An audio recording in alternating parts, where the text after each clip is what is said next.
Olá, está começando o Café Filosófico e hoje eu converso com o professor Sérgio Arturo Mota Rolim, do Instituto do Cérebro. Bem-vindo, Sérgio. Obrigado, professor. Tudo bom? Tudo bem, obrigado pelo convite. Imagina, a ideia é conversar um pouco sobre as tuas pesquisas atuais, né, as tuas linhas de investigação. E antes, talvez você pudesse apresentar um pouco o que representa o Instituto do Cérebro, que é um instituto relativamente novo dentro da UFRN. Você poderia apresentar ao público pelo caráter multidisciplinar, como é que funcionam as coisas? O legal do Instituto do Cérebro é que tem diferentes linhas de pesquisa, né, na neurociência e tem esse caráter multidisciplinar que eu acho que é uma das características mais importantes mesmo. Assim, lá tem biólogo, tem físico, tem médico, tem estudantes de engenharia da computação, né, tem todas as áreas, porque a neurociência, como uma área de pesquisa, que realmente ela engloba todas essas outras áreas. Então, por exemplo, tem psicólogos que estudam sono, sonho, tem pessoas da parte de engenharia da computação que ajudam na análise de dados, né? Então, assim, todas essas áreas de conhecimento, a neurociência acaba englobando. Eu lembro que o professor Nicoleles também teve muito a ver com essa fundação desse instituto. Sim. O trabalho dele também tinha esse caráter super multidisciplinar, não é? Sim. Essa parte da linha que ele trabalha de neuroengenharia e robótica, né, acaba englobando matemático, físico, biólogo, psicólogo, né, todas as pessoas. Você é médico de formação e tem toda uma trajetória em torno a uma linha de pesquisa que a gente estava comentando agora há pouco, que é sobre sonho e sono, não é? Isso. Fala um pouco sobre isso, depois eu queria abordar um outro tema que não é muito da tua área, mas você tem artigos publicados sobre isso, que é aquela coisa da viagem astral, como a gente fala, né? Sim. Eu comecei minha iniciação científica com o professor John, na graduação em medicina, e a gente basicamente estudava sono e ansiedade no estudante de medicina.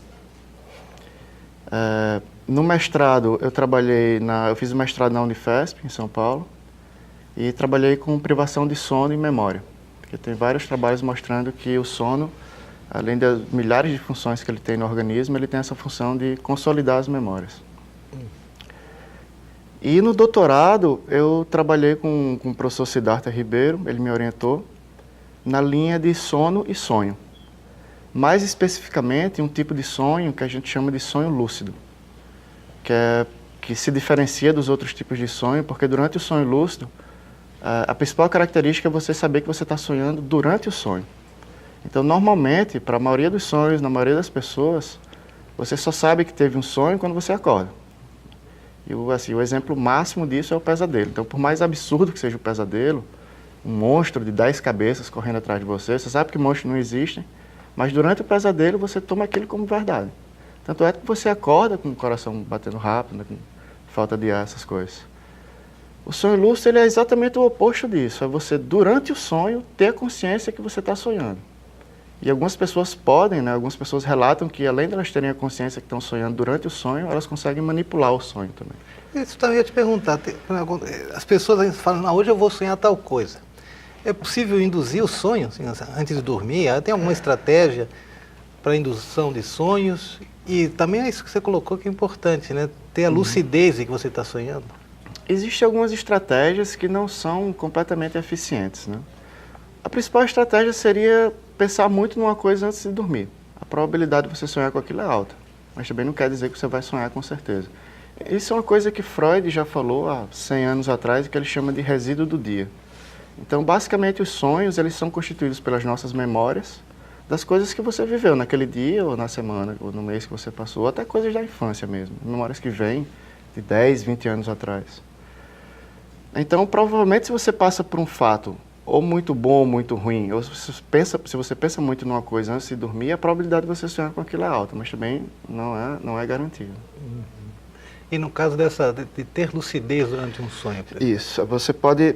Também existe essa estratégia de você pensar em, não, agora eu vou dormir, eu sei que eu vou dormir agora, eu vou sonhar provavelmente daqui a pouco, então eu vou tentar ficar pensando nisso, né?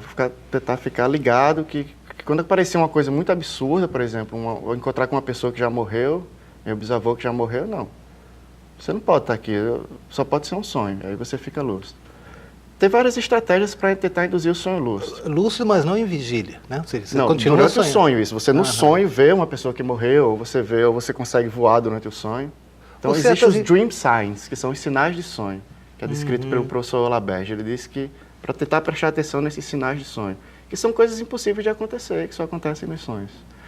Mas a principal estratégia para induzir sonho lúcido, pelo menos a que funciona para a maioria das pessoas, é você tentar acordar mais ou menos meia hora antes do que normalmente você acorda. Então, você dorme de meia-noite às 7, você bota o despertador para 6, 6h30. Quando você acordar, provavelmente você vai acordar na fase REM, que quer dizer Rapid Eye Movement, ou movimento rápido dos olhos, que é quando se você vê alguma pessoa dormindo, mesmo com o olho fechado, você vai ver que ela fica mexendo os olhos para a direita e para a esquerda. Assim.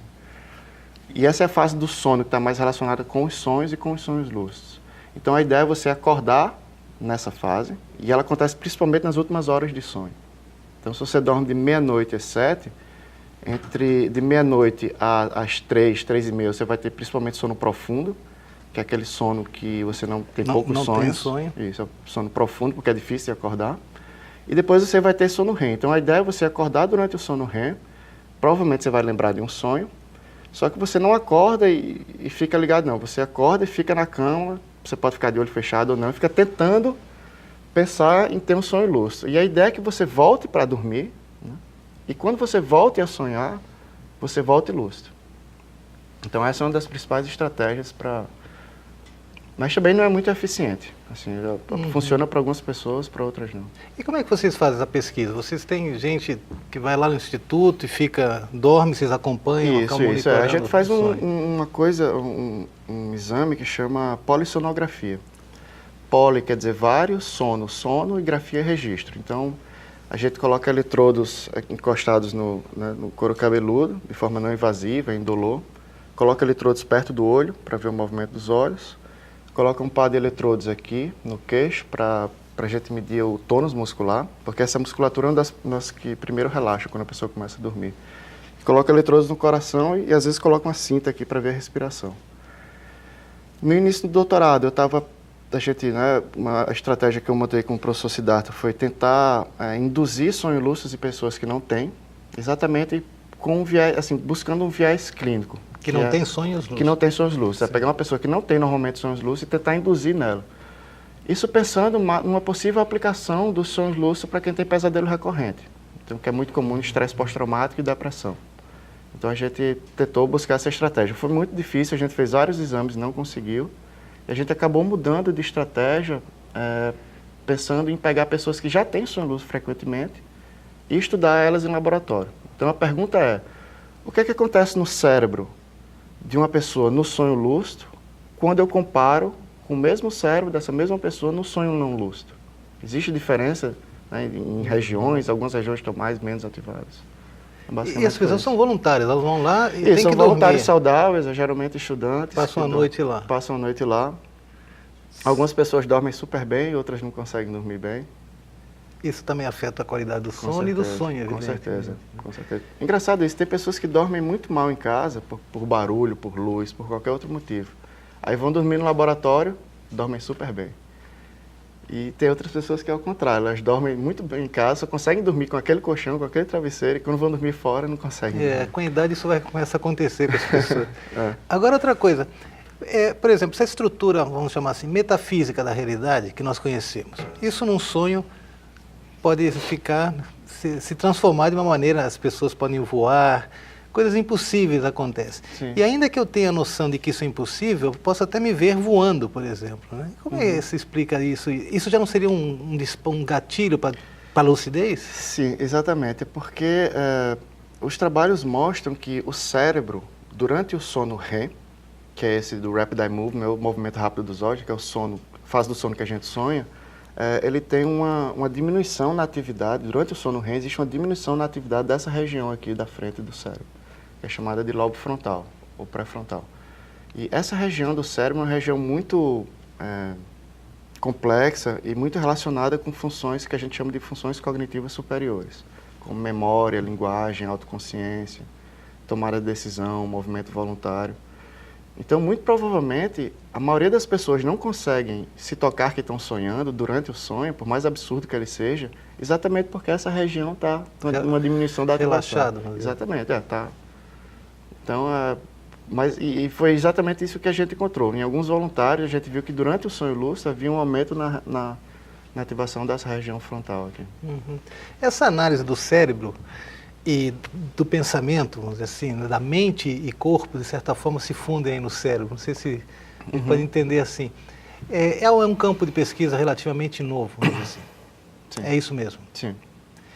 E, vamos dizer, a tua pesquisa, sonho e sono, pensando assim na praticidade disso, o que ela tem como objetivo, assim, de aplicação?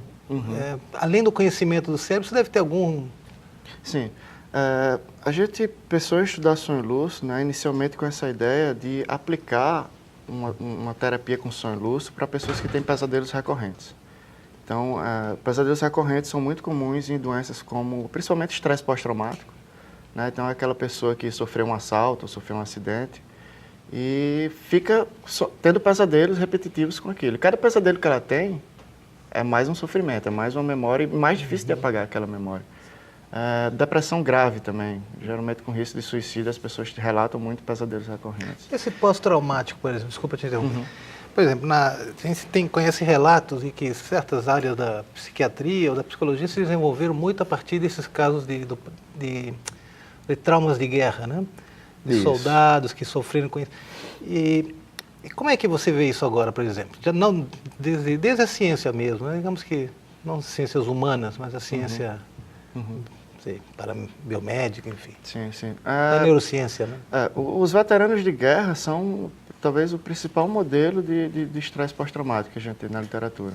Que geralmente é muito comum esse tipo de coisa. Então, é uma pessoa que vai para a guerra, perde um amigo, sofre algum trauma e acaba desenvolvendo depressão ou estresse pós-traumático, ou os dois, e fica tendo pesadelos com aquilo.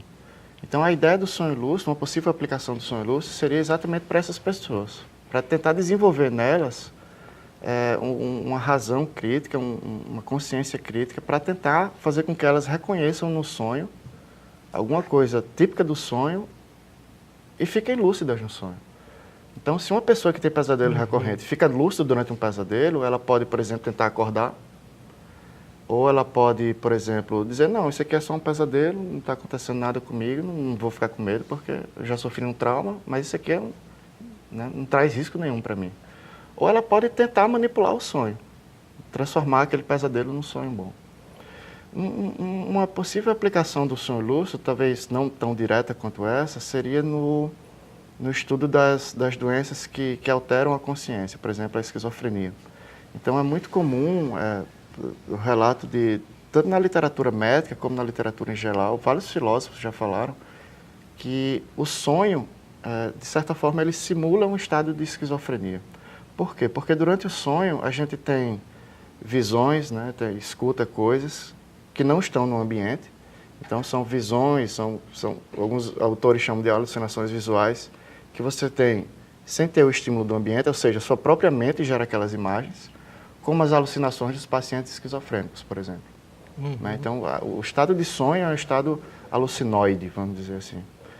E durante o sonho também você tem alguma coisa próxima de um delírio, ou seja, você acredita piamente no sonho, enquanto ele está acontecendo. Como nos delírios dos pacientes esquizofrênicos, por exemplo. Então, tem várias linhas de pesquisa, e Kant já falou disso, Schopenhauer já falou disso, vários filósofos, o próprio Freud, que o sonho é um modelo para estudar a psicose. Então, provavelmente, se a gente entender melhor os mecanismos que geram os sonhos, a gente pode entender doenças como a esquizofrenia, por exemplo. E vocês já chegaram, por exemplo, através dessa terapia, pode ser, já é utilizado como terapia, digamos? Já tem alguns trabalhos que mostram o sonho lúcido como né, um adjuvante, uma terapia complementar para quem tem pesadelos recorrentes, mostrando alguns resultados eficientes. Que pode funcionar mesmo, né? Sim. É interessante, porque é justamente isso que seria, até no caso do esquizofrênico, uma tentativa de encontrar uma realidade segura dentro daquela coisa. A gente, inclusive, no último trabalho que eu colaborei com a Natália Mota, que é doutoranda lá do Instituto também, que é psiquiatra, a gente investigou pela primeira vez os sonhos lúcidos dos pacientes que tinham esquizofrenia. A nossa hipótese era o seguinte, inicialmente, o sonho e esquizofrenia existe esse paralelo, né? E o sonho lúcido como uma exceção dentro do sonho. No sonho, você tem alucinações e delírios, né, como na esquizofrenia, mas no sonho lúcido você consegue reconhecer essas alucinações. Então, será que as pessoas que têm psicose ou esquizofrenia, será que elas teriam menos sonhos lúcidos? Será que elas... Essa foi a nossa hipótese inicial. E a gente encontrou que não. As pessoas que têm esquizofrenia, ela tem tanto sonho lúcido quanto as pessoas que não têm. Mas interessante é que elas controlam mais os sonhos lúcidos, as pessoas que têm esquizofrenia. Foi uma coisa que a gente não imaginou também inicialmente. Como assim elas controlam mais? Elas têm mais... Elas têm tantos sonhos lúcidos quanto as pessoas que não têm psicose, Sim. Só que elas controlam mais os sonhos lúcidos. Então, assim, eu posso ter um sonho lúcido sem controlar absolutamente nada. Apenas ter a consciência de que apenas ter a consciência que o sonho está acontecendo. Não, isso aqui é só um sonho, mas eu não consigo controlar. Porque você falava agora de tentar manipular o sonho, seria isso, né? Exatamente. E isso se dá mais nas pessoas que sofrem de esquizofrenia? Foi o primeiro trabalho na literatura, no mundo, né? E a gente encontrou esse dado. A gente precisa ainda de mais replicações para ver se realmente isso se confirma. Uma coisa que eu não te perguntei, mas é interessante perguntar. Qual a frequência das pessoas terem sonhos lúcidos? Durante o meu doutorado, a gente fez esse trabalho. Antes desse estudo com polissonografia, né, no laboratório, a gente fez um questionário pela internet com 10 perguntas sobre sonho e 10 perguntas sobre sonho lúcido. E mandou por e-mail, pediu para as pessoas espalharem. E quase 3.500 pessoas responderam desse questionário. E a gente viu que aproximadamente 70% das pessoas já teve pelo menos um sonho lúcido na vida. Então é relativamente comum. Mas, apesar disso, as pessoas que têm sonho lúcido, quando elas já tiveram sonho lúcido, elas tiveram muito poucos.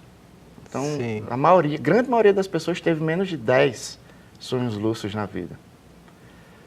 Então, se você pegar esse número de 10 sonhos lúcidos e dividir por todos os sonhos que a pessoa teve na vida, é uma coisa muito pequena. Então, o sonho lúcido, assim, ela é relativamente comum, mas ele é raro.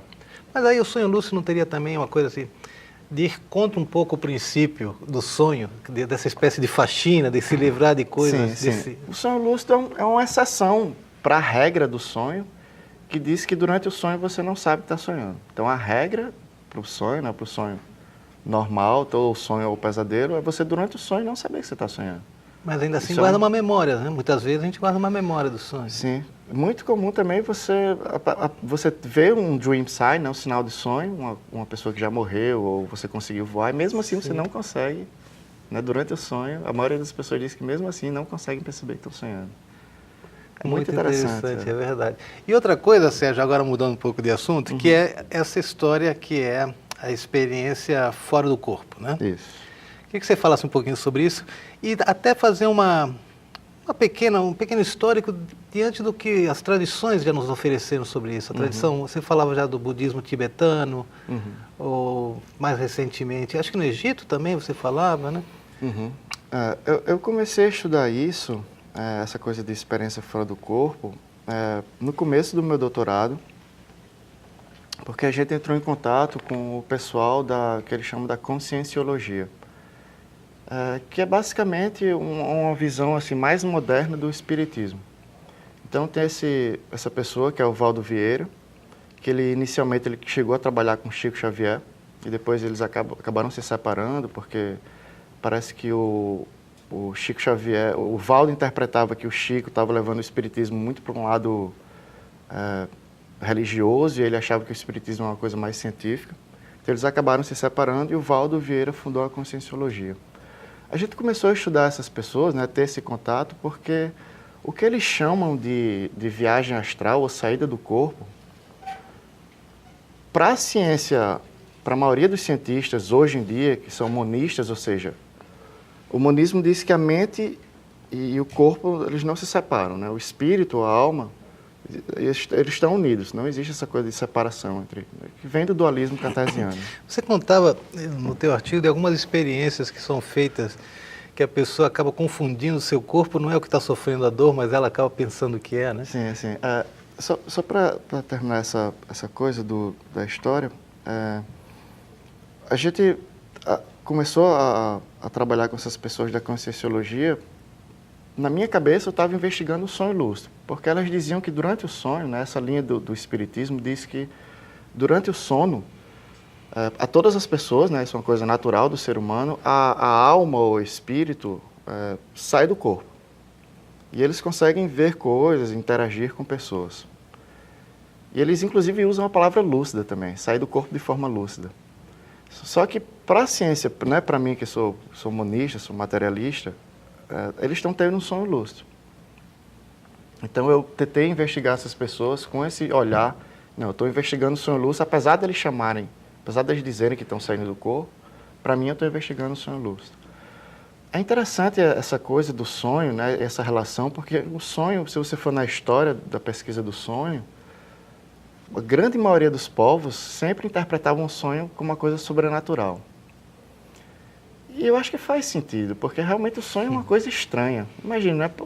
Por que quando a gente dorme, vai descansar a mente, vai dormir, por que a gente tem essas imagens? Eu acho que se a gente não tivesse sonho, ninguém ia sentir falta do sonho.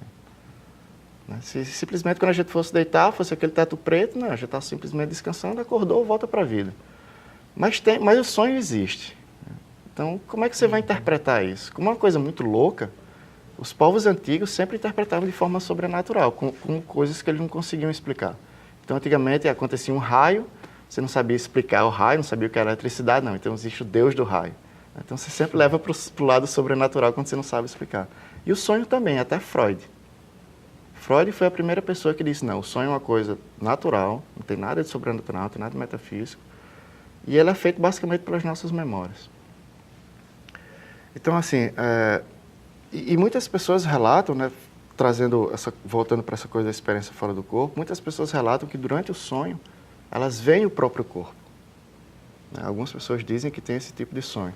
Isso a gente chama de autoscopia, que é como se a pessoa estivesse de fora do corpo, vendo o próprio corpo longe. Como se ela fosse em terceira pessoa, numa perspectiva de fora do corpo.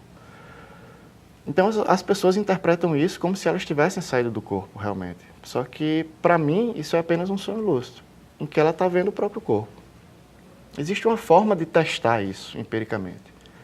Né? Como é que eu posso provar cientificamente que uma pessoa sai do corpo ou não? Tem um fenômeno que chama de visualização remota, que é o seguinte, inclusive eu fiz esse experimento no começo do doutorado. Eu colocava uma pessoa para dormir num quarto, e colocava um objeto no quarto ao lado. Né? Por exemplo, tem uma parede aqui e colocava uma bola de basquete no quarto do lado. Então, se a pessoa realmente tem a capacidade de sair do corpo, ela pode atravessar a parede, ela diz que tem essa habilidade, ela pode atravessar a parede, pode ver o objeto do lado e pode me dizer se viu ou não.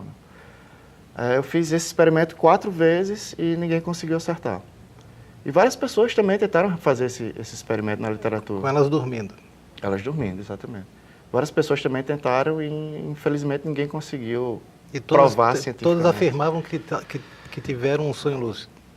Eles dizem que saem do corpo. Ah, sim. Ah, tá. Só que para mim eu interpreto como... Sim, exatamente, sim. eu interpreto como sonho lúcido. Então, pelo contato com essas pessoas, eu acabei estudando um pouco dessa coisa que chama de experiência fora do corpo. Né, que é exatamente... É uma sensação, uma experiência subjetiva que as pessoas têm, principalmente gerada por uma autoscopia, ou seja, ela vê o corpo de fora e aí ela interpreta aquilo como se a mente dela, ou o espírito, ou a alma, tivesse saído do corpo. Hoje em dia, existem vários trabalhos com experiência fora do corpo e a grande maioria dos artigos mostram que a experiência fora do corpo, ela é uma coisa, primeiro, ela é uma coisa genuína, né? Genuína no sentido de que as pessoas não estão mentindo ao dizer que elas estão sentindo que estão saindo do corpo, realmente elas sentem isso. Mas que, na verdade, é uma alteração de uma região no cérebro chamada de TPJ. Em inglês é Temporoparietal Junction, ou junção temporoparietal. Então, existe uma região mais aqui para trás, né, mais ou menos aqui nessa parte aqui do cérebro, que ela está entre o lobo occipital, o lobo parietal e o lobo temporal. O lobo occipital fica aqui atrás e processa visão, principalmente. O lobo temporal está aqui do lado e processa a audição, e o lobo parietal processa as sensações do corpo. Então, essa região, ela junta todas essas informações visuais, auditivas e táteis, somestésicas, para dar a gente a sensação do nosso corpo, a nossa sensação de unidade, né?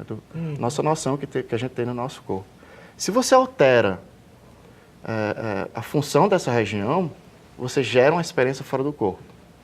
Né? As pessoas, então, em cirurgia, se você colocar um eletrodo e estimular essa região ou inibir, as pessoas relatam que tem a sensação que saíram do corpo. Meu Deus. Sérgio, a gente tem muito a conversar ainda, mas nosso tempo chegou ao fim. A gente só de imaginar um monte de questão aqui. E é muito interessante, acredito que o pessoal que está assistindo também deve ter gostado muito.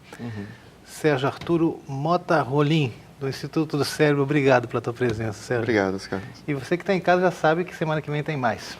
Até lá.